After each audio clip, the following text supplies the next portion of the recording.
Em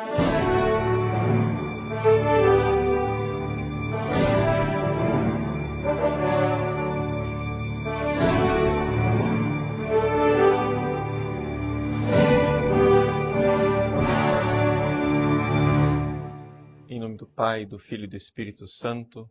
Amém. Inspirai, Senhor, as nossas ações e ajudai-nos a realizá-las, para que em vós comece e para vós termine tudo aquilo que fizermos, por Cristo, Senhor nosso. Amém. Santa Maria, Mãe de Deus, rogai por nós. Em nome do Pai, do Filho e do Espírito Santo. Amém. Muito bem, bem-vindos mais uma vez à nossa aula de Catecismo. Estamos na 4ª aula de Catecismo de nossa série. Como você vê, a gente vai para frente com bastante tranquilidade, sem pressa para acabar. Afinal das contas, a vida é longa, né? O catecismo também é comprido, então a gente precisa estudar com calma. Nós estamos no capítulo 2, Deus vem ao encontro do homem. O capítulo 1 falava de quê? Falava do fato de que o homem ele é capaz de Deus, ele é capaz com seus limites, evidente. É capaz no sentido que ele recebeu uma racionalidade de Deus. Essa racionalidade, ela sofreu um pouco com o pecado original, mas não foi totalmente deturpada. Por quê? Porque se a racionalidade humana tivesse sido totalmente deturpada por Deus, o homem não seria nem sequer capaz de acolher a revelação. Ou seja, Deus que fala ao homem, Deus que se dirige ao homem, encontraria no homem ouvidos moucos.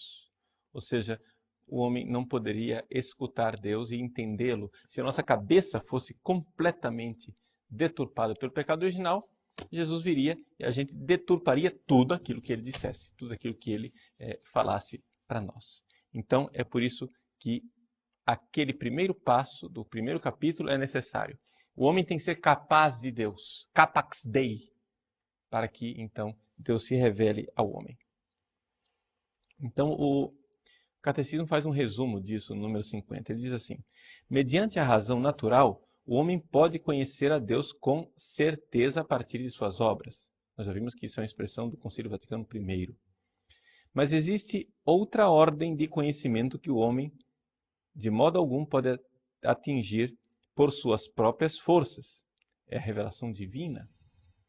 Ou seja, Deus se revela a nós também em coisas que nós jamais iríamos deduzir. Por exemplo, o dogma da Santíssima Trindade. Qual é o raciocínio, qual é o filósofo que poderia adivinhar isso? Não, a gente só sabe da Santíssima Trindade porque Deus revelou. Se Deus não tivesse revelado, né, nós não teríamos absolutamente nenhum conhecimento de que Deus é trino. Isso a gente só ficou sabendo por quê? Porque veio o Filho e começou a nos falar do Pai. Então nós vimos que se existe um Filho, existe um Pai. Então foi revelado também, manifestado o Espírito Santo derramado nos nossos corações. Aí ficamos sabendo que existe um Espírito Santo. Não é? Então é através do acontecimento da vinda de Jesus Cristo e do derramamento do Espírito Santo que nós ficamos conhecendo que existe a Santíssima Trindade. Agora, isso é uma dedução lógica? É um raciocínio humano? Não, nada disso. Isso é uma revelação divina. Deus interveio, Deus entrou na história.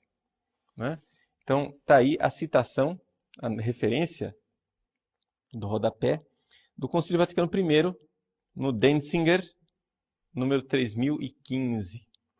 Então, você já aprendeu, né, a achar nesse volume do Denzinger Hünermann, que é publicado pela Loyola e pelas Paulinas. Compêndio dos símbolos, definições e declarações de fé moral.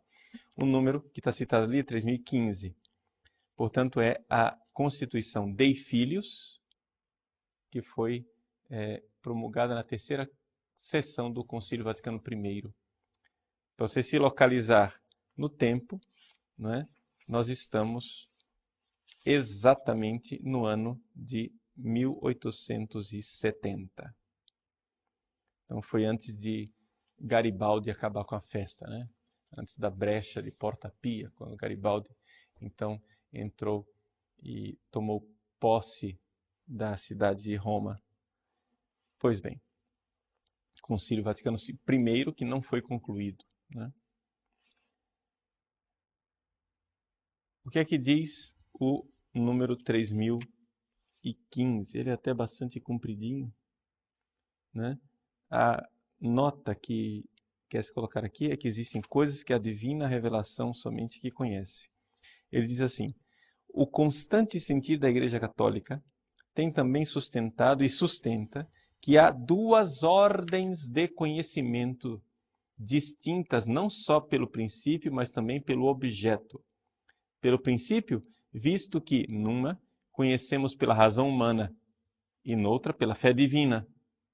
E pelo objeto, porque, além daquilo que a razão natural pode atingir, são propostos para crermos mistérios escondidos em Deus que não podemos conhecer sem a revelação divina. Então, está vendo? A fé e a razão são as formas de conhecermos, mas também o objeto é diferente. Pela fé, a gente conhece muito mais do que conheceu pela razão. E é interessante a gente notar também o seguinte, que você já sabe que Deus é Deus, através de Jesus Cristo, e pela revelação. Mas quando você faz um esforço filosófico também de pensar a respeito de Deus filosoficamente, você descobre outras coisas, não é? Que você não tinha enxergado pela revelação. Então é interessante como fé e razão realmente andam articuladas. Falo revelando seu mistério, seu projeto benevolente, que concebeu desde toda a eternidade em Cristo em prol de todos os homens. Revela plenamente seu projeto enviando o seu Filho bem-amado, nosso Senhor Jesus Cristo e o Espírito Santo. Então, aquilo que eu falei para vocês, os dois envios, as duas missões, a missão do Filho e a missão do Espírito Santo, é que nos revela, né, Deus na Santíssima Trindade. O artigo 1º desse capítulo, então, fala a revelação de Deus. Só para vocês se localizarem, né? Vamos olhar que o artigo 2º vai falar da transmissão da revelação.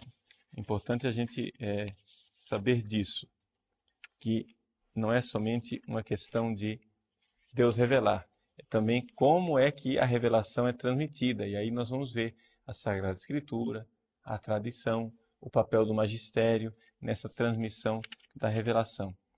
Então, são duas secções importantes desse capítulo: a revelação e a transmissão da revelação. Vamos nos deter agora na revelação. Quem vai ser nosso companheiro durante essas aulas em que nós vamos estudar a revelação de Deus vai ser a Constituição Dei Verbum do Concílio Vaticano II. A Dei Verbum é dos documentos produzidos pelo Vaticano II, a meu ver, é o documento mais extraordinário. É realmente uma coisa assim muito, muito, muito bem feita e vale a pena você ler a Dei Verbum. Mas nós vamos ver trechos importantes da Dei Verbum. Vamos começar agora, número 51.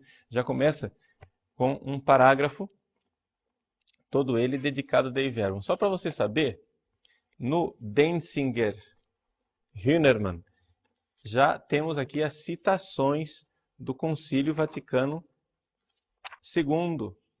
A Dei Verbum, por exemplo, está a partir do número 4201 do Denzinger, né? Está lá o proêmio com a citação que é feita aqui, que é o número 2 da Dei Verbum, né? Aprove a Deus, começa o número 2. Placuit Deo in sua bonitate et sapientia se ipsum revelare. Aprove a Deus em sua bondade e sabedoria revelar a si mesmo e tornar conhecido o mistério de sua vontade. Citação de Efésios 1:9. Pelo qual mistério os homens, por Cristo, Verbo feito carne, no Espírito Santo, têm acesso ao Pai e se tornam partícipes da natureza divina. Citação de Efésios 2:18 e 2 Pedro 1:4. Beleza essa citação. Eu vou continuar aqui, o catecismo para, mas eu vou continuar até o fim, o número 2. Ele diz assim: levado por seu grande amor, fala aos homens como a amigos. Olha que expressão mais bonita, que expressão feliz do Concílio Vaticano II. Deus nos fala como a amigos. A citação que está aqui é de João 15. Já não vos chamo servos, chamo-vos amigos, né? E entretém-se com eles para convidá-los e recebê-los em sua comunhão. Et cum eis conversatur. Né? Deus se entretém conosco. Deus conversa conosco. A palavra conversatur em latim não é exatamente o conversar português, mas ele se entretém, está lá conosco, como com amigos. Que coisa luminosa. Deus nos revela alguma coisa, mas não como um matemático que vem revelar uma fórmula matemática. Aprove a Deus, ele quis, por sua bondade e sabedoria. Ele não precisava, não era obrigação dele, mas ele quis, por bondade, se revelar e revelar o mistério da sua vontade. Aqui são as duas coisas que Deus revela. Deus revela a si e Deus revela o que ele quer, o mistério dele, a sua vontade. Com isso, o que é que acontece? Nós temos acessos, né, a ele através de Jesus Cristo e do Espírito Santo. Então, Deus Pai está no céu e nós temos acesso a ele. Como? Através de Jesus Cristo, o Verbo feito carne, no Espírito Santo.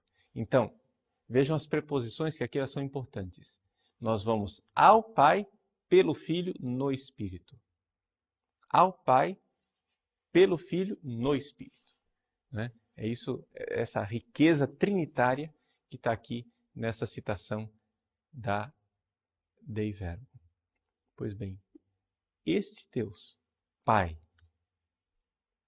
ao qual nós iremos pelo Filho no Espírito Santo, ele vem, ele é invisível, mas levado pelo seu grande amor, ex abundancia caritatis sue, né? O latim do concílio é mais expressivo ainda, levado não é só pelo seu grande amor, pela abundância de sua caridade, ou seja, o amor de Deus ele transborda. Homines tamquam amicos alloquitur.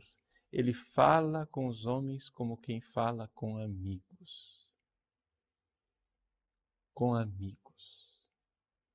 Deus quer que nós sejamos amigos dele. Esse texto, todas as vezes que eu leio, ele é capaz de me comover. Essa é a grandeza do Vaticano II. Né? Quando Bento XVI diz que o Vaticano II é um dom para a igreja, ele está falando disso. Então, quando as pessoas com malevolência se abordam o Concílio Vaticano II simplesmente como um concílio modernista, um concílio ruim, um concílio que só veio destruir a igreja, eu não sei que documento que esse pessoal anda lendo. Né?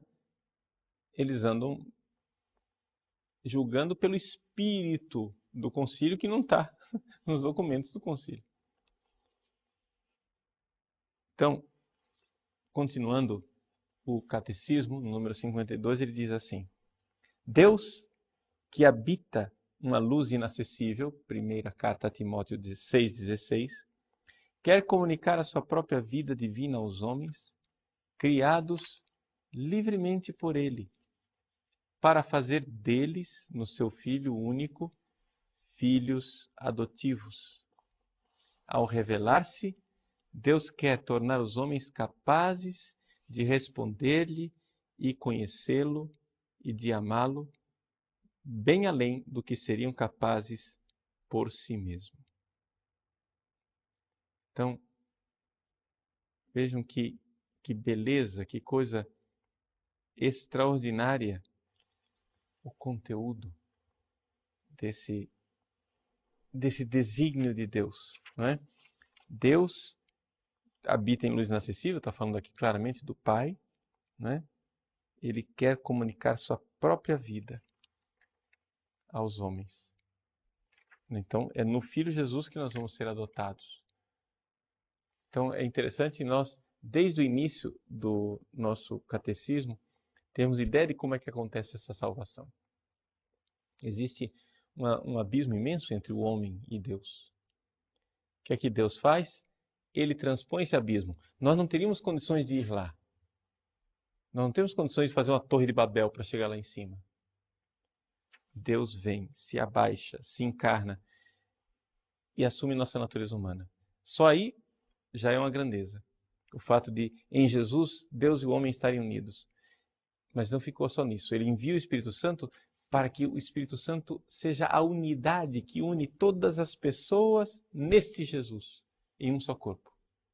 Então a igreja, o mistério da igreja, onde Cristo é o corpo, a cabeça de um corpo, e o Espírito Santo é a alma que nos une a esse corpo. É assim que nós somos salvos.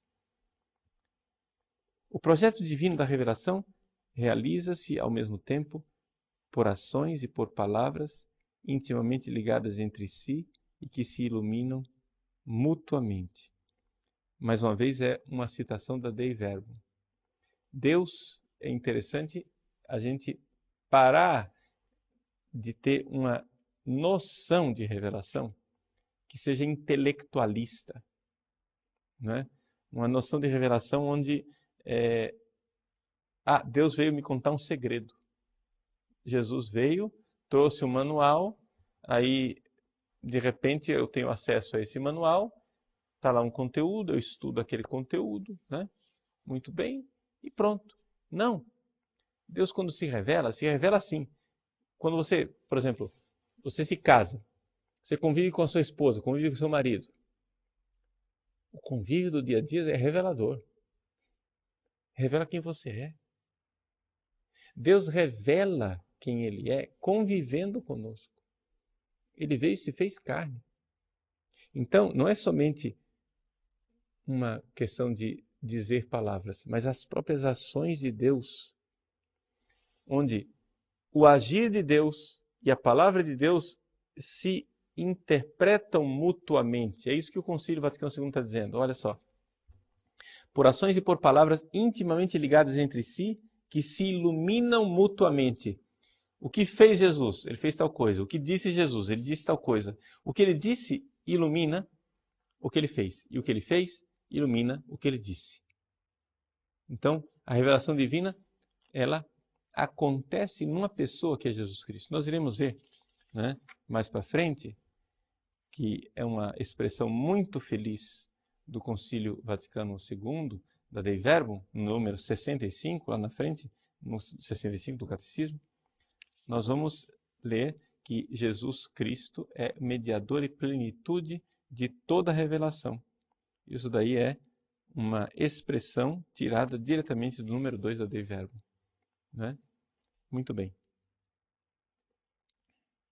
Então, essa revelação, né, esse projeto comporta, voltamos ao número 53, uma pedagogia divina peculiar. Deus comunica-se gradualmente com o homem, prepara-o por etapas a acolher a revelação sobrenatural que faz de si mesmo e que vai culminar na pessoa e na missão do Verbo encarnado, Jesus Cristo. Então, Deus vai pedagogicamente nos preparando para receber a sua revelação em Jesus Cristo. É por isso que nós vamos tratar agora, vamos começar a tratar daqui a pouquinho, ainda nessa aula, da revelação que acontece no Antigo Testamento. Então Deus vai pedagogicamente nos amansando para a gente conseguir receber a revelação. Aí, agora, o catecismo faz uma citação extraordinária. Olha, esse catecismo é uma pérola preciosa. Eu não sei como agradecer. A gente tem que todos os dias, né, rezar pelo menos uma dezena do nosso texto para agradecer a Deus por Bento XVI e João Paulo II nos terem dado esse catecismo. É um negócio assim fantástico. Ele faz essa citação de Santo Irineu. Olha só, no famoso Adversus Heresis. Santo Irineu, o Contra os Hereges, está traduzido pela Paulus, né? Você tem acesso a esse texto também em português.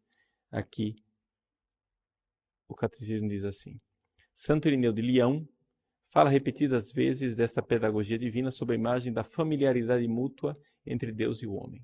Aí vem a citação, belíssima, belíssima.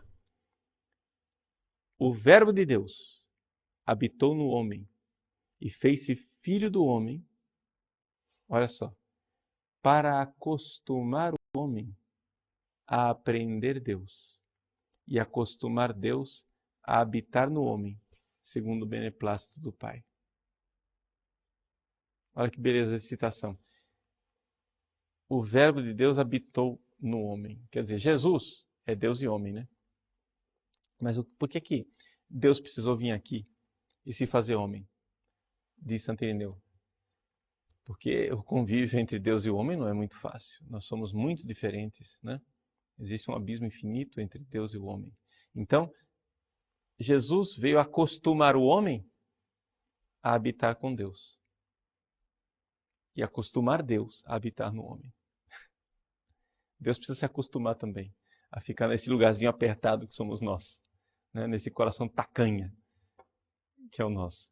Então, para ele se acostumar, para ele não ficar muito chocado de entrar em contato com esse nosso coração mesquinho, então ele primeiro entrou num coração extraordinário, o coração de Jesus, né? Esse homem, esse Deus que se fez homem. Muito bem, então entramos aqui nas etapas da revelação.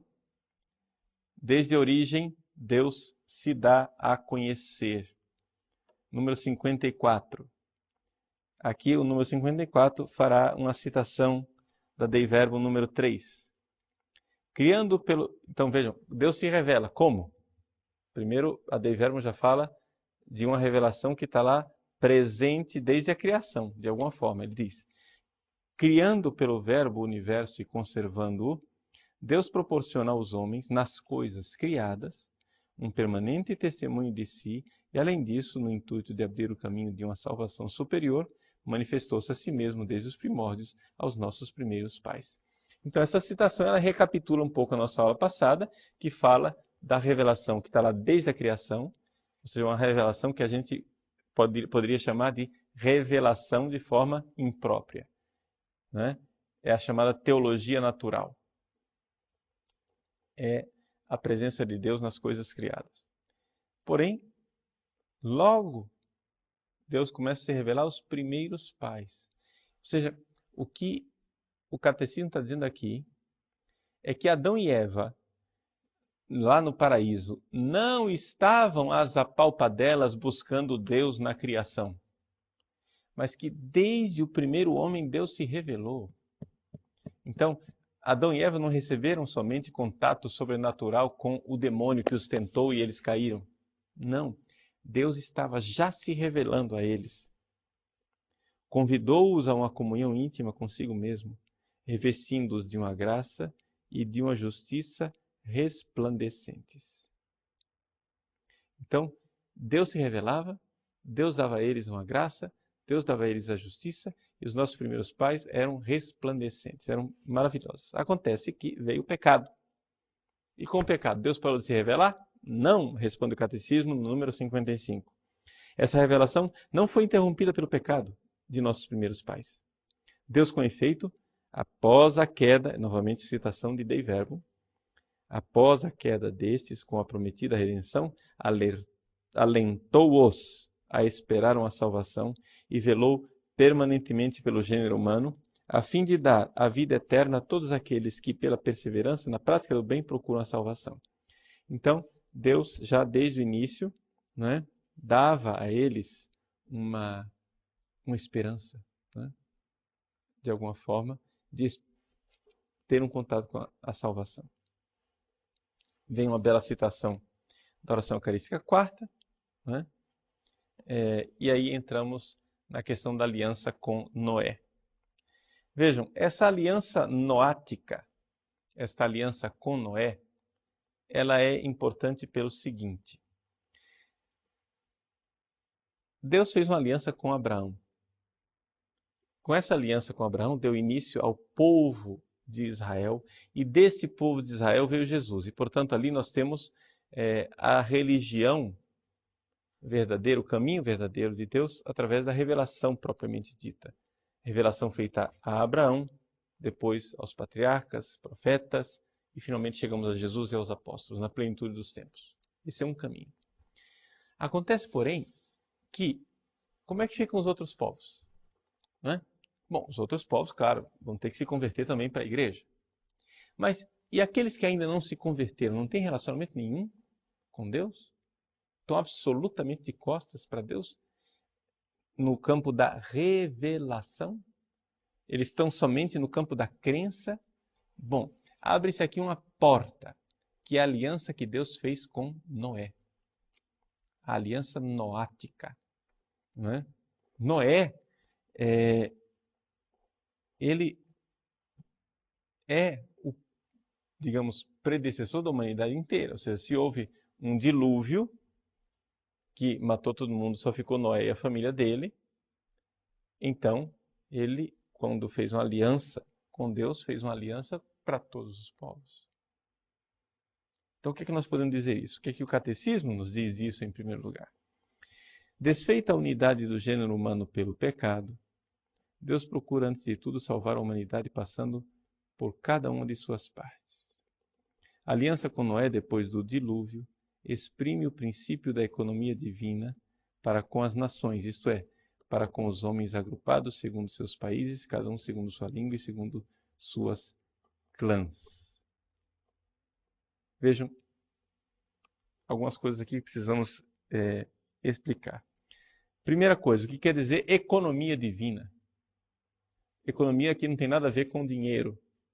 A palavra economia vem do grego oiko, quer dizer casa, oikos, nomos, quer dizer lei, é a administração da casa. Então, a comparação que está por trás dessa palavra é o seguinte: você imagina que esse mundo é uma grande casa.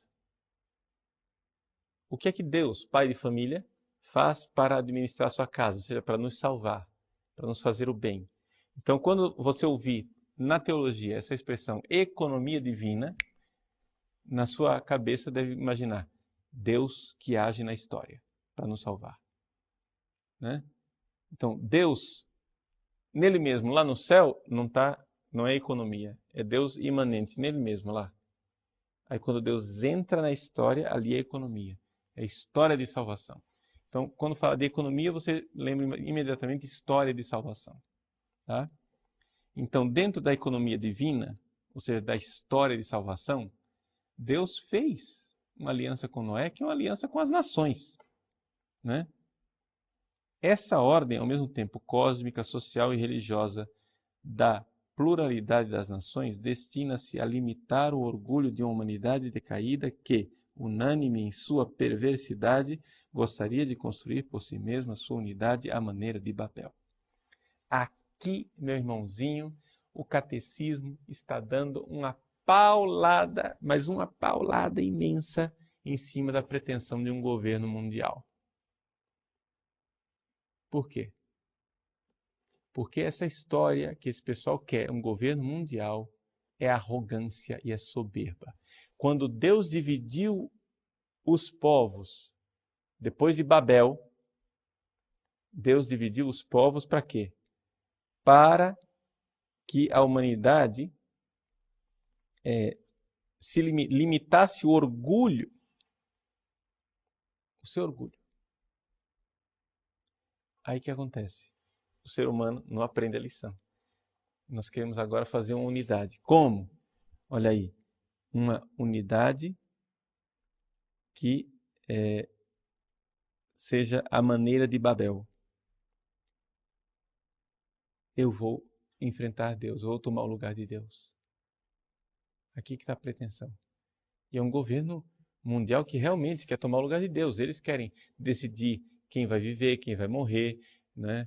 Como que você pode fazer sexo ou não pode. Eles querem decidir tudo da sua vida. Essa é uma unidade terrível, a unidade de Babel. Pois bem, contudo, devido ao pecado, o politeísmo, assim como a idolatria da nação e de seu chefe, constituem uma contínua ameaça de perversão pagã para essa economia provisória. Então vejam só, existe a idolatria. Então a igreja admite e vê o seguinte, que por causa do pecado. Número 1, politeísmo, ou seja, essa história de vários deuses. Isso daí é fruto do pecado, sem dúvida nenhuma. Segundo, a idolatria da nação e a idolatria do seu chefe. Isso que o cristianismo teve que enfrentar desde o início. Isso aqui é a descrição perfeita do Império Romano.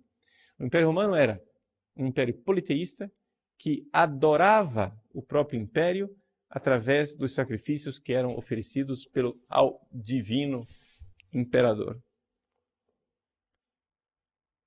A aliança com Noé, número 58, permanece em vigor durante todo o tempo das nações, até a proclamação universal do Evangelho. A Bíblia venera algumas grandes figuras das nações, tais como Abel, o justo, o rei sacerdote Melquisedeque, figura de Cristo, ou os justos, Noé, Daniel e Jó. Assim, a Escritura exprime que grau de elevado de santidade podem atingir os que vivem segundo a aliança de Noé, na expectativa de que Cristo congregue na unidade todos os filhos de Deus dispersos. Então, nós vemos nessa história, concreta, específica, de Noé, uma aliança que persevera até que finalmente essas pessoas recebam a pregação do Evangelho. Então, vamos supor alguma tribo africana que nunca tenha recebido a pregação do Evangelho, muito bem, ali ainda está uma aliança de Deus com eles através da aliança de Noé. Claro, uma aliança pervertida pelo pecado humano, por causa do politeísmo, por causa de tantas coisas. Mas não quer dizer que Deus os tenha abandonado. E isso para nós, que somos evangelizadores, é uma grande consolação. Por quê? Porque nós sabemos que antes do pregador sair de casa, a graça de Deus já está lá. A graça de Deus já está trabalhando no coração da pessoa, para que a pessoa receba essa graça e receba a palavra de Deus que vem para revelar definitivamente os desígnios e amor de nosso Deus. Bom, na próxima aula, então, nós iremos falar de Deus que elege Abraão. Por enquanto, ficamos por aqui. Que Deus abençoe você, abençoe sua família, continue colaborando com o nosso site. Nós precisamos de sua ajuda, de sua perseverança, para que a palavra de Deus se espalhe pelo mundo. O verbo de Deus, a palavra de Deus não está amarrada, diz São Paulo. Então, vamos desamarrá-la e deixar que ela faça o seu serviço. Deus abençoe. Em nome do Pai, do Filho e do Espírito Santo. Amém.